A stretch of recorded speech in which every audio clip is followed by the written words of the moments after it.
Shalom saudara, bagaimana kabarnya? Saya berharap keadaan saudara-saudara sekalian dalam keadaan sehat. Nah, pada bulan ini kita masih masuk pada pembahasan tentang The First Series of God's Wisdom.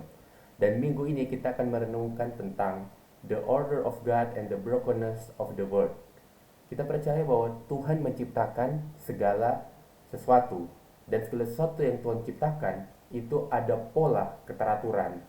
Nah, pola keteraturan itu juga berlaku di dalam setiap aspek kehidupan kita. Karena Tuhan adalah pencipta kita, maka keteraturan itu ada di dalam segala sesuatu. Dan kita percaya bukan cuma hal-hal yang kelihatan, tapi di dalam hubungan, di dalam keluarga, di dalam pernikahan, di dalam pekerjaan, kita percaya ada keteraturan yang Tuhan ciptakan di dalam semua aspek itu, yang merupakan rancangan Tuhan sejak awal.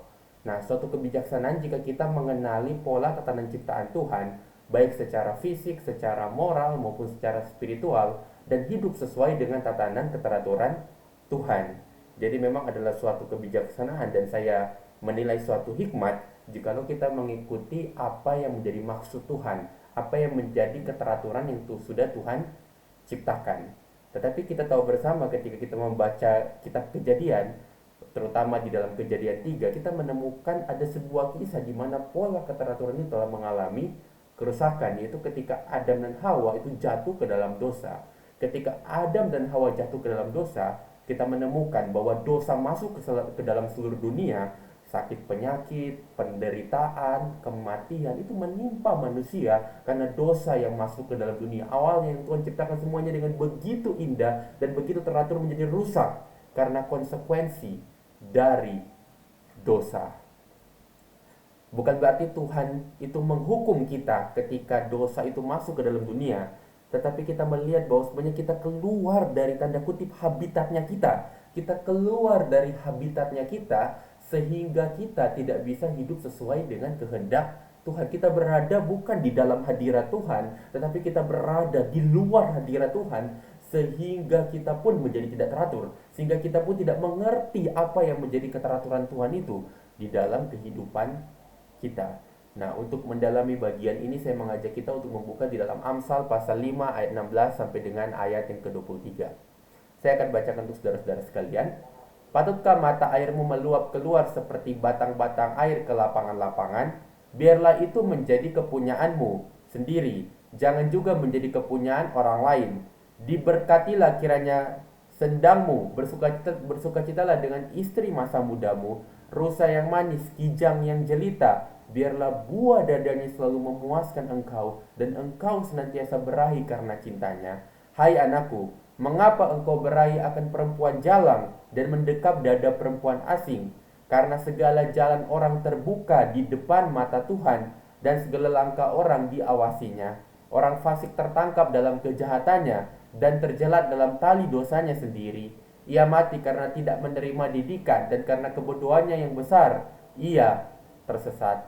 Di dalam Amsal pasal 5 ayat 20 yang berbunyi, hai anakku, mengapa engkau berahi akan perempuan jalang dan mendekap dada perempuan asing? Nah, kalau kita memperhatikan kata asing dalam ayat ini, itu artinya bukan hanya tentang asing atau strange, tetapi juga berbicara mengenai alien. Jadi bukan habitat kita. Perempuan itu sedang orang, di mana di dalam teks itu menunjukkan bahwa orang-orang Israel itu mendekat kepada perempuan-perempuan jalang, kepada perempuan-perempuan asing. Dan perempuan-perempuan asing itu bukanlah seorang anak Tuhan, tapi berbicara mengenai sesuatu yang di luar dari kehendak Tuhan, sesuatu yang di luar dari maksud dan rencana Tuhan. Nah, mungkin saya bisa mengumpamakan maksud dari ayat ini seperti ini.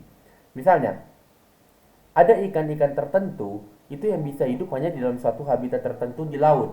Dan kalau dipindahkan keluar dari habitatnya, maka ikan-ikan itu akan mati. Demikian juga kita yang tinggal di bumi ini, kalau tinggal di habitat lain di luar bumi atau planet lain, maka kita akan mati. Kenapa? Karena kita didesain untuk tinggal memang di bumi. Kita didesain untuk tinggal memang di dalam hadirat Tuhan. Jadi kalau seandainya kita tidak berada di dalam hadirat Tuhan, maka kita akan mengalami kematian. Kita harus berada di dalam habitat kita, yaitu bersama dengan Kristus dan bukan berada di luar Kristus.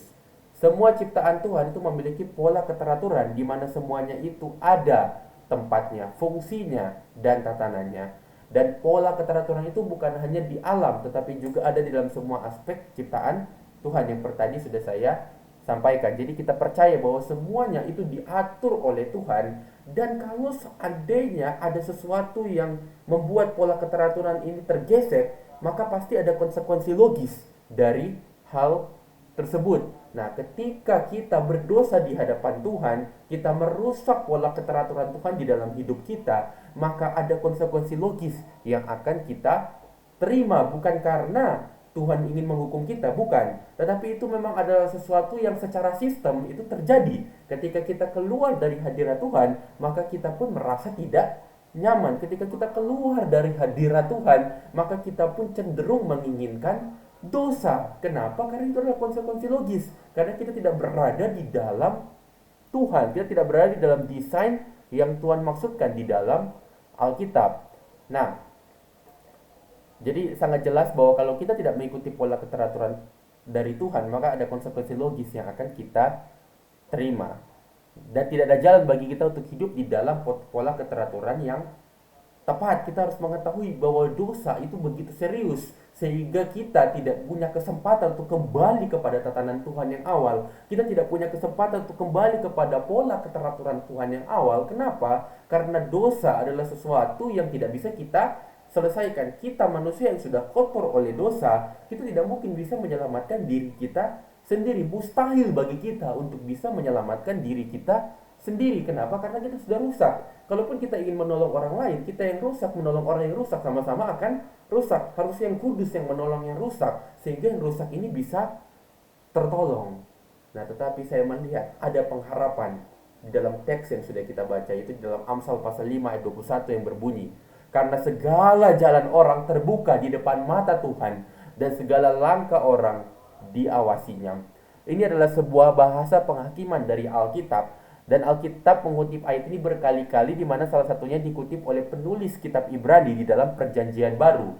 Nah, misalnya kalau kita membaca di dalam Ibrani 4 ayat 13, dan tidak ada suatu makhluk pun yang tersembunyi di hadapannya, sebab segala sesuatu telanjang dan terbuka di depan mata Dia, yang kepadanya kita harus memberikan pertanggungan jawab. Ini adalah bahasa penghakiman yang sama, yaitu bahwa kita semua yang berdosa itu seharusnya menerima hukuman. Kita semua pasti, dan itu merupakan konsekuensi logis. Ketika kita keluar dari Tuhan, kita melakukan dosa, maka ada konsekuensi logis yang akan kita terima, yaitu penghukuman, yaitu penghakiman. Tetapi ayat ini dilanjutkan oleh ayat berikutnya yang memberikan solusi dari masalah penghakiman Tuhan itu, yaitu di dalam Ibrani pasal 4 ayat 14 sampai dengan ayat 16. Dan ini merupakan solusi dari persoalan yang kita hadapi. Karena kita sekarang mempunyai imam besar agung yang telah melintasi semua langit, yaitu Yesus anak Allah. Baiklah kita teguh berpegang pada pengakuan iman kita, sebab imam besar yang kita punya bukanlah imam besar yang tidak dapat turut merasakan kelemahan-kelemahan kita. Sebaiknya sama dengan kita, ia telah dicobai, hanya tidak berbuat dosa. Sebab itu marilah kita dengan penuh keberanian menghampiri tata kasih karunia, supaya kita menerima rahmat dan menemukan kasih karunia untuk mendapat pertolongan kita pada waktunya. Kita melihat dengan jelas yang tadi sudah saya seberangkan kepada saudara-saudara sekalian, yaitu ketika kita keluar dari pola tatanan Tuhan, bukan penghukuman yang akan kita terima, tetapi kita mengalami hal yang tidak nyaman, kita melakukan dosa, dan semua itu adalah konsekuensi logis dari ketika kita keluar dari tatanan Tuhan. Dan kita tahu bahwa ketika kita melakukan dosa, nah disitulah kita tahu bahwa ada penghakiman dari Tuhan yang Tuhan izinkan kita alami. Kenapa? Karena yang kudus tidak mungkin bersama dengan yang kotor. Sehingga yang kotor atau yang kotor harus diputuskan. Apakah dia akan ditolong untuk menjadi kudus, ataukah dia akan hilang atau lenyap atau terhilang selama-lamanya.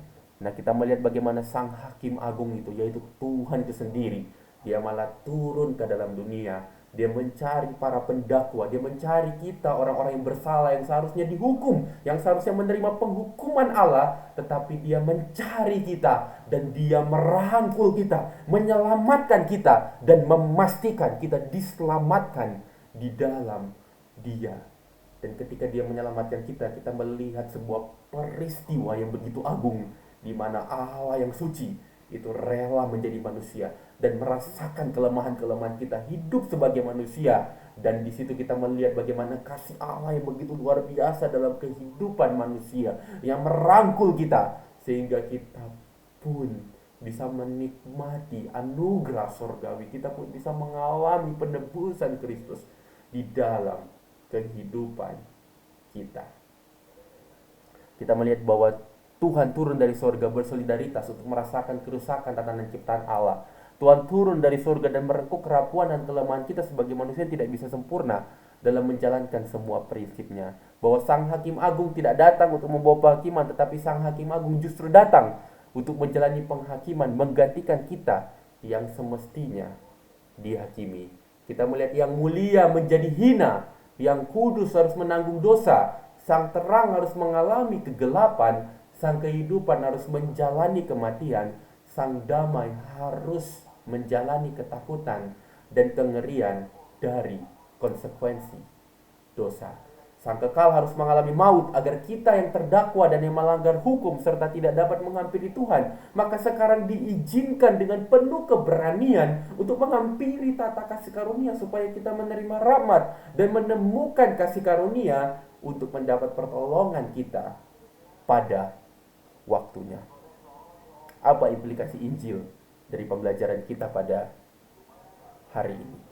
Saat kita melihat kitab Amsal dan mempelajari pola tatanan Tuhan, maka kita tidak melihat dari sisi legalis atau dari sisi liberalis, sehingga kita tidak kecewa atau berbangga, tetapi kita melihat bahwa kita sebenarnya adalah orang yang telah dimurkai Allah. Kita seharusnya dimurkai Allah, kita seharusnya mengalami sisi legalis itu, kita seharusnya dihukum, tetapi Tuhan bermurah hati menyelamatkan kita, memberikan rahmat kepada kita, sehingga kita pun diangkat olehnya.